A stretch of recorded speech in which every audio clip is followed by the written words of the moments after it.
이번 시간은 스타트업을 소개하는 시간입니다. 여러 스타트업을 소개하고 이 스타트업에 있는 우리가 알 수 없었던 밑에 있는 고민들 그리고 어떤 가능성들 이걸 보면서 또 스타트업을 꿈꾸는 청년들에게 희망을 주는 코너거든요. 21세기 전파상 박영준 대표님입니다. 반갑습니다. 예, 반갑습니다. 네. 저는 21세기 전파상이라는 회사를 운영하고 있고요. 저희 회사는 이제 중고 전자기기를 누구나 쉽고 마음 편하게 쓸 수 있도록 만드는 회사입니다. 21세기 전파상이라고 하면은 새로운 거잖아요. 제가 생각을 해봤어요. 전파상. 뭔가 수리를 하거나 이런 생각했는데 요즘 시대에 수리하는 거 없잖아요. 어떤 일을 하는 거예요? 저희 21세기 전파상은 중고 스마트 기기 쪽을 일단은 다루고 있어요. 그러니까 스마트 기기면 스마트폰, 뭐 태블릿, 뭐 스마트워치 같은 이런 좀 고가의 이 개인 장비를 다루고 있어요. 사실 옛날에만 해도 스마트폰이라고 하면 아이폰 뭐 4에서 5, 5에서 6 넘어갈 때는 되게 빨라지고 이제 뭐 용량도 많아서 사진 안 지워도 되고. 근데 하지만 실제로 요즘에는 이제 이제 새로운 기능이 나와도 그걸 다 쓰는 사람들은 거의 적고, 실제로도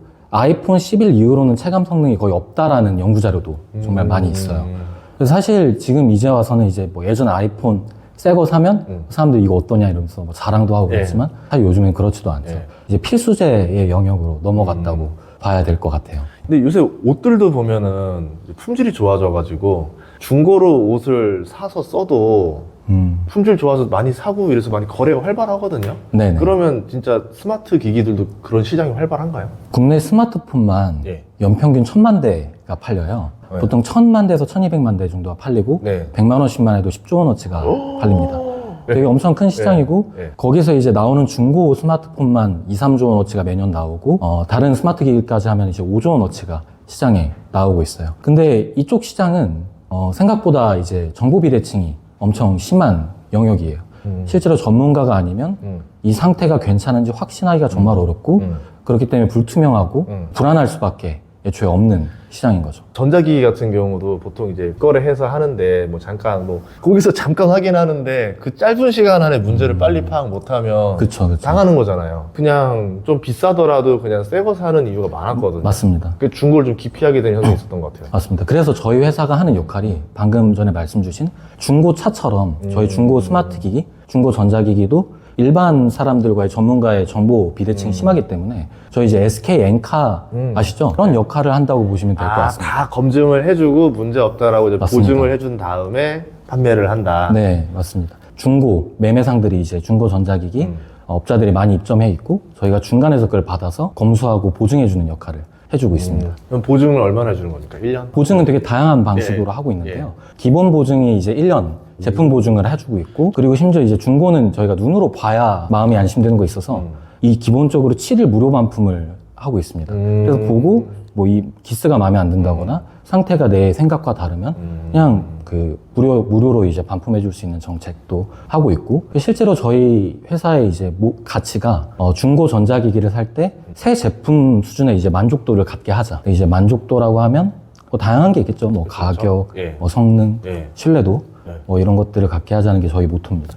이런 사업을 하게 된 계기가 좀 궁금한 게, 이 사업은 다른 창업하는 분들과 좀 다른 영역이었잖아요. 그쵸. 어떻게 생각한 계기예요? 기본적으로 창업을 하게 된 계기는 모든 사람들은 자기 일을 하면서 자기만의 가치를 창출을 하잖아요. 근데 저는 그거를 진짜 제가 공감하고 그걸 뭔가 제가 생각한 해결 방법으로 하고자 하는 게 되게 셌던 것 같아요. 그래서 좀 제가 해야지만 직성이 풀리는 그런 게 컸던 것 같고, 실제로 그냥 성향 자체가 뭔가 되게 그런 슈퍼피셜한 뜬구름 잡는 그런 뭔가 큰 기술, 당연히 너무 이제 도움이 많이 되지만 보다 바로 눈앞에서 이제 그런 것들을 좀 많이 공감을 할 수 있는 그런 성향이었던 것 같아요. 그래서 서로 이렇게 가치를 창출하면서 주고받으면서 사실 그거를 전 직접 풀고 싶었던 것 같고, 굳이 이쪽으로 나갔던 게 아까 이제 얘기 나눴던 대로 되게 큰 시장이잖아요. 엄청 큰 시장이죠. 엄청 조 단위 시장이고 심지어 오래됐어요. 스마트폰만 해도 뭐 15년,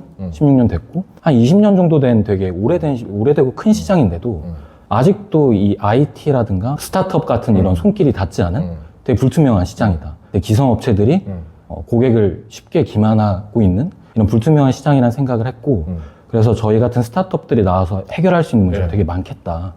이런 생각을 했던 것 같습니다. 중고 자동차라든가 중고 폰 같은 경우는 아무래도 좀 그 직업 자체를 좀 폄하하는 사람들이 많잖아요. 아, 야, 너 그거 하려고 간 거야? 그건 아니잖아. 이러면서 좀 더 좋은 거 해야지. 막 이런 네. 거 있지 않았었어요? 어쨌든 이거를 문제를 해결하려는 예, 이제 예. 스타트업이니까 예. 뭐 다이렉트하게 그렇진 않은데 네. 초기에는 제가 무슨 일 한다 설명하기가 네. 처음 이제 제 뭐 백그라운드를 모르는 저 중고폰 중고폰입니다.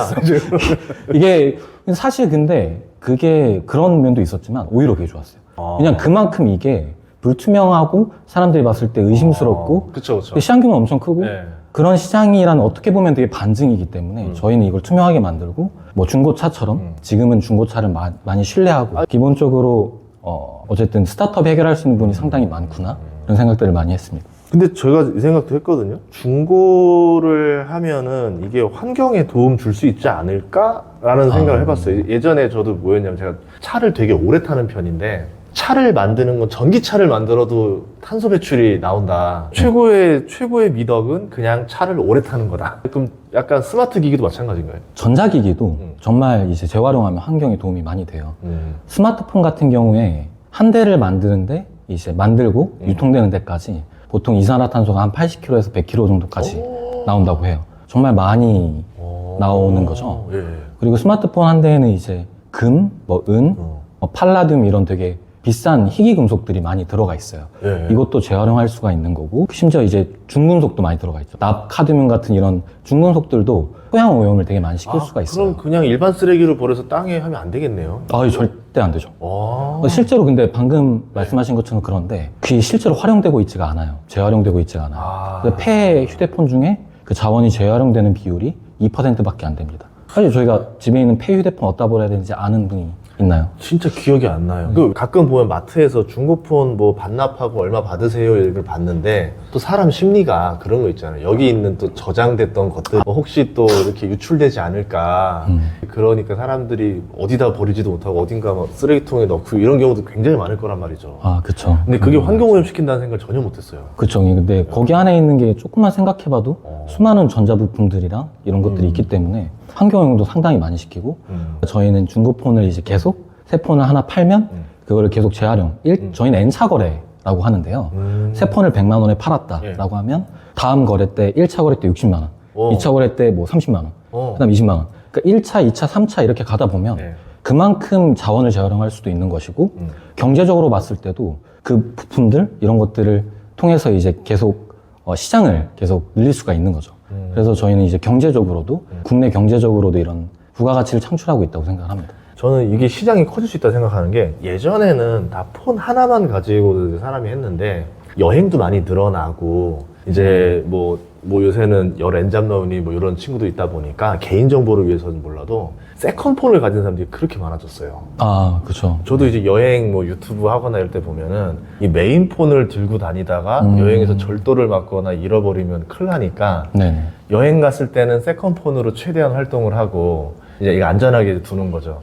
이제 그렇기도 하고 보니까 그러면 사람들이 이제는 1인 1폰이 아니라 1인 2폰 시대가 열릴 수도 있잖아요. 어때요? 지금 뭐 분위기는? 일단은 이제 그쪽으로 저희가 이제 많이 생각하고 있는 건 사실 기존의 중고폰이라고 하면은 되게 마이너한 용도로 쓰는 경우가 많았어요. 말씀 주신 이 세컨폰, 업무용 폰, 예. 자녀폰, 효도폰, 예. 뭐 이런 이제 좀 마이너한 유세. 그러니까 내 메인폰이 중고폰이 될 수 있다는 생각은 잘 안 했고 그래서 마이너하니까 좀 싼 거, 뭐 제 고장나도 괜찮은데 싼 거 그냥 사지 뭐 당근에서 이런 경우가 많았는데 요즘에는 아까 말씀 나눴던 대로 새 폰의 성능이 다 포화되다 보니까 맞아. 내 거 메인폰도 굳이 이거 막 150만 원, 200만 원 줘가면서 그래서 지금 이 중고폰 시장이 되게 많이 커지고 있고 실제로 기사도 많이 나오고 심지어 정부도 이거 입법을 하고 있어요. 중고폰 시장을 활성화하고 투명하게 하자. 목적은 이제 가계 통신비 절감인데 이 시장이 크는 배경에는 사실 갑자기 세컨폰을 많이 쓴다거나 갑자기 뭐 자녀폰을 많이 쓴다거나 이건 아니고 이제 내 메인폰을 중고폰으로 대체하려는 수요가 많이 늘고 있는 것 같아요. 나름대로 저도 중고폰에 오래 썼었는데 아, 그래요? S10을 19년에 사서 제가 23년까지 다 썼으니까 만 5년을 4, 5년을 쓰셨네요. 네. S10을. 그런데 느꼈던 게 솔직히 핸드폰 사서 할 게 유튜브 보는 거, 인터넷 하는 거, 카카오톡, 문자, 전화 5개가 다예요. 그냥 다만 네. 불만 하나는 뭐냐면 좀 오래되면은 배터리가 좀 빨리 닿아서 귀찮다라는 점. 맞아. 그러면 배터리만 교체하면 세폰이랑 거의 동일한 성능으로 돌아오는 건가요? 실질적으로 그래요. 그러니까 핸드폰을 저희는 이제 성능 검사를 기능이랑 성능으로 하는데 기능, 그러니까 어떤 뭐 예를 들면 마이크가 되냐, 어떤 펑셔널한 것들이 잘 작동이 되는지를 먼저 보고 네. 이제 성능이라는 건 사실 외관이랑 배터리 상태 정도를 보거든요. 그래서 어떤 프로세서 성능이 많이 쓴다고 해서 느려지는 거는 거의 없어요. 말씀 주신 대로 핸드폰을 느려졌어는 다 배터리 때문이라고 사실 느려지거나 뭐 좀 뭔가 빨리 방전되거나 네. 이런 것들은 사실 다 금방 해결될 수 있는 문제들이에요. 그러면 보통 핸드폰 하나 잘 사면 네네. 수명이 얼마까지 쓸 수 있다고 보셔요? 딱 말씀 주신 그 네. 배터리의 방전을 어느 정도로 내가 체감하느냐, 계속 교체만 해준다 하면 그러면 이제 문제 없이 쓰면 쭉 갈 수 있는 것 같아요. 거의. 그러니까 사실 그런 거에 대한 이제 자료들도 있는데 네. 최소 5, 6년은 문제 없다. 네. 근데 우리나라도 지금 교체주기가 많이 늘긴 했지만 네.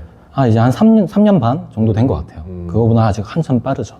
그래서 저희는 이제 기존에 있는 2년, 3년 된 예전 아이폰 12나 13 이 정도 되는 것들을 좋은 거를 선별해서 이제 그런 거를 제공하는 역할을 하고 있는 거죠. 아이폰 시리즈 여러 개 있잖아요. 가장 가성비 좋은, 그러니까 중고로 지금 딱 샀을 때, 요 제일 성능 대비 가성비가 제일 좋은 것 같다, 지금. 딱 요 지금 시세로. 일단은 보통 이제 제일 많이 나오는, 그러니까 가격이 훅 떨어지는 구간이 사실 딱 아직도 2년이에요. 아직도 그냥 약정 걸어서 사시는 분들이 많기 때문에 2년 약정 끝나면 교체되는 시기가 딱 그때라 자동차가 3년이잖아요. 비슷하죠. 그때가 가격이 확 떨어지는 구간이에요.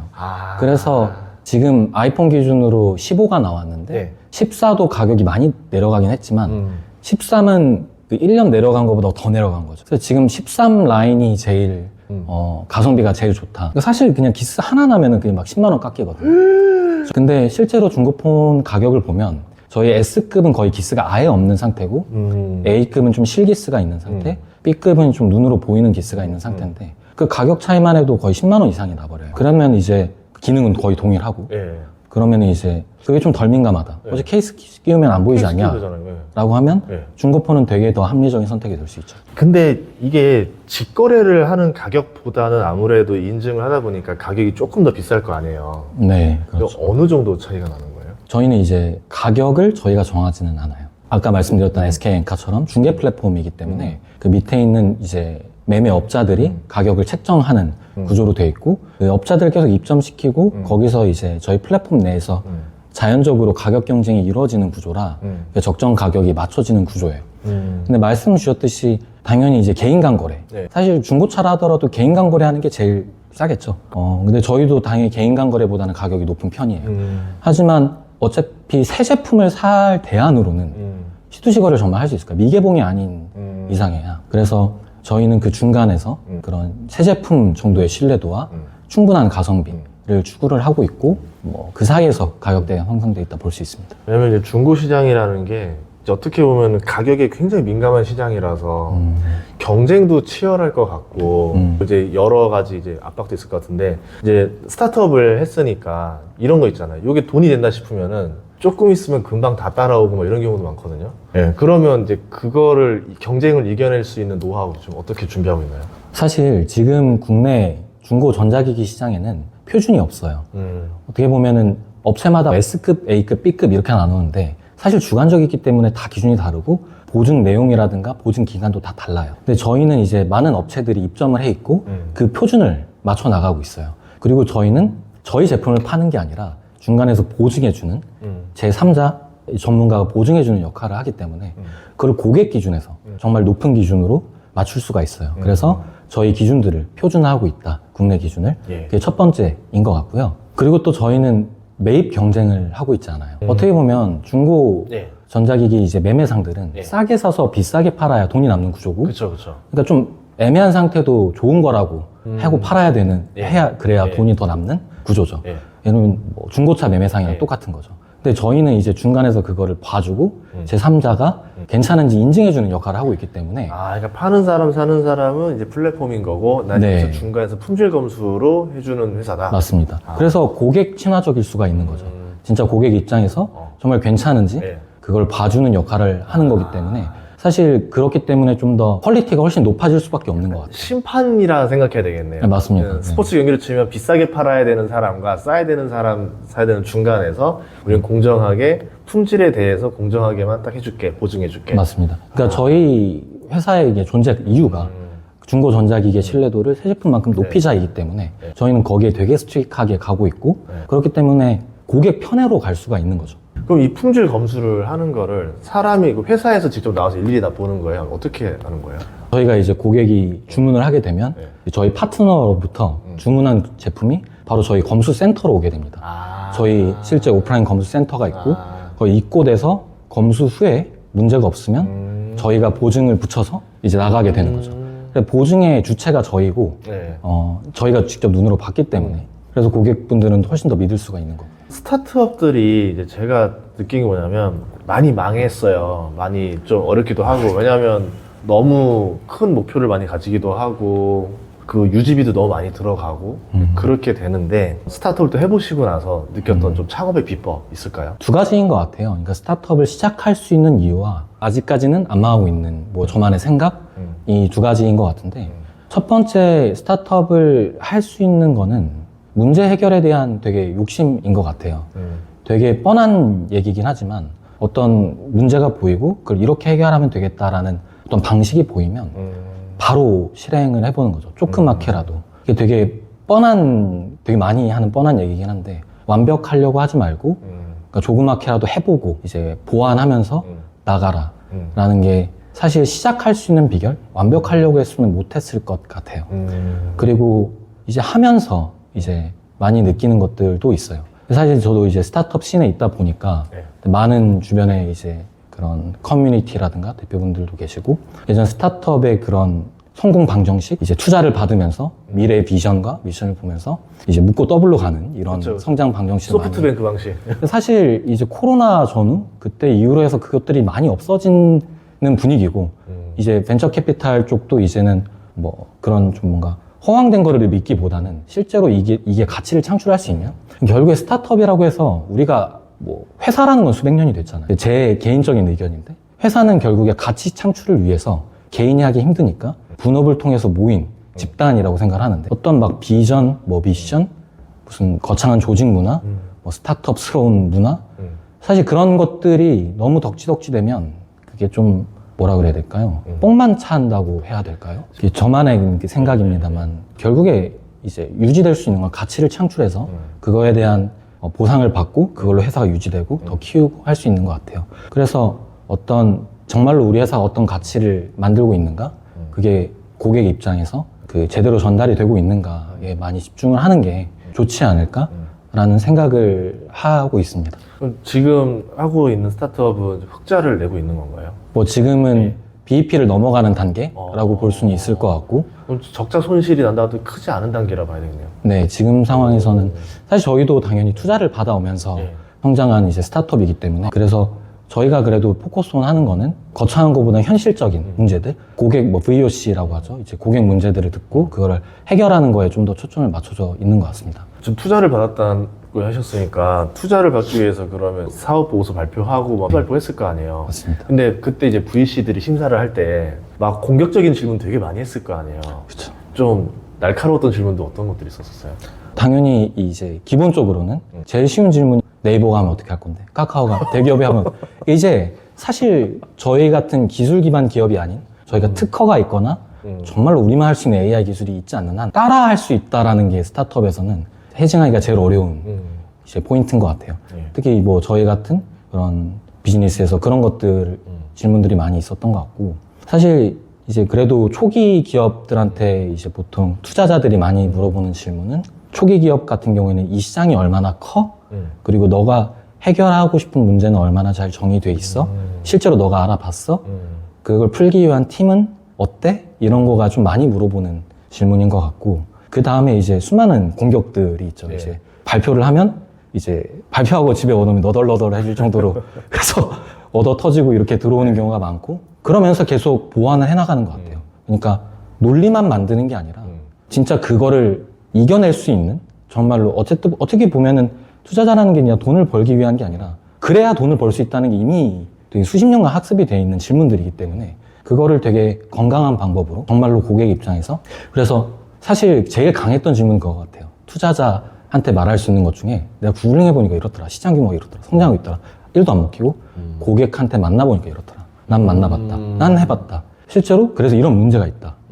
라는 거를 실제로 이제 액션을 해보고 그거에 대한 통계를 가져가면 그게 가장 강했던 설득에. 스타트업 하면서 제일 어려웠던 점은 어떤 거였었어요? 그거는 이제 스타트업을 하려면 정말 그거에 확신을 해야 돼요.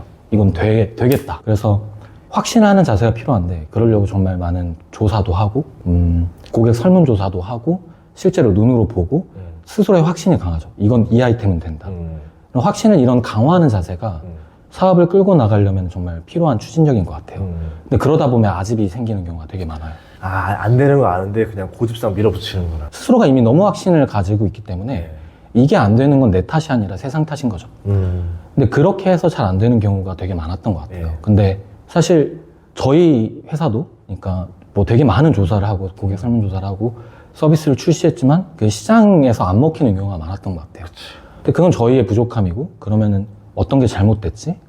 우리가 뭘 못 봤지? 이런 되게 아집을 풀고 다시 의심해야 되는 것 같아요. 이 과정이 되게 아픈 것 같아요. 그러니까 이렇게 내가 확신을 하고 당연 추진을 하고 있었는데 알죠. 이걸 푸는 것 자체만으로도 되게 자아분열이 온다 해나. 근데 그렇게 해야지만 더 깊은 고객의 요구라든가 제가 몰랐던 시장을 배울 수가 있고 그렇게 사업 구조가 업데이트 되는 것 같아요. 근데 반대로 너무 고객의 소리만 귀 기울이거나 데이터에만 치중을 하면 중심이 없어질 수가 있는 거죠. 맞죠, 어떤 팔랑귀처럼. 이 두 가지를 같이 잡는 게 가장 어려운 것 같고 같은데 그거 틀렸다는 걸 인정하고 다시 시작하고 그 다음에 새로운 걸 도전하면서 또 깨질지 모른다는, 하지만 이건 맞겠지라고 스스로 다시 확신하게 만드는 과정이 되게 힘든 과정이지 않을까 싶습니다. 그 어떤 엑시트의 꿈이 있잖아요.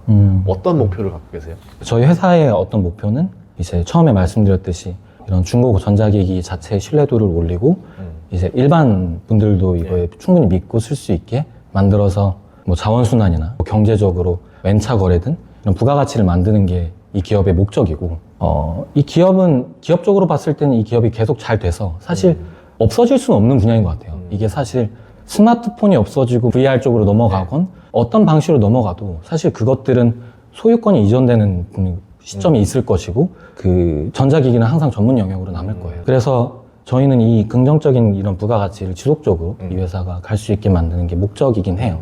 사실 그게 방식이 뭐 M&A나 이런 더 큰 기업에 넘어갔을 때 그게 더 잘 이루어질 수 있을 수도 있고 그것보다는 이제 저희 회사 자체로 남았을 때 더 잘 이루어질 수도 있을 것 같아요. 아니, 저는 대표님 만나고서 느꼈던 게 뭐냐면 되게 솔직한 분이다. 그런가요? 진솔하다. 그러니까 왜냐하면 보통 인기 있는 트렌드에 편승하지 않고 이 중고 이 사업이 탄소 배출이나 이런 거를 되게 절약할 수 있고 그걸 위해서 또 어떻게 보면 레몬마켓이라는 그 시장을 해결하기 위해서 지금 노력을 하고 있잖아요. 네. 예, 그런 면에서 어떻게 보면 다른 스타트업보다 더 험난한 길을 들어갔지만 그걸 또 우직하게 해주시는 모습 보면서 네. 기업이 잘 되기를 네. 희망하도록 하겠습니다. 예. 너무 감사드립니다. 네. 오늘 출연해서 너무 감사하고요. 네. 여러분들도 스타트업 대표분들 이렇게 좀 진솔한 얘기를 많이 들어보고 싶어요. 그래서 어떻게 내가 키웠고 어떤 목표를 가지고 있는지 많이 지원을 해주시면 좋겠습니다. 이 더보기랑 고정 댓글에다가 이메일 넣어놓을 테니까요. 많은 출연 신청 부탁드리도록 하겠습니다. 오늘 출연해주셔서 감사합니다. 감사합니다. 고맙습니다.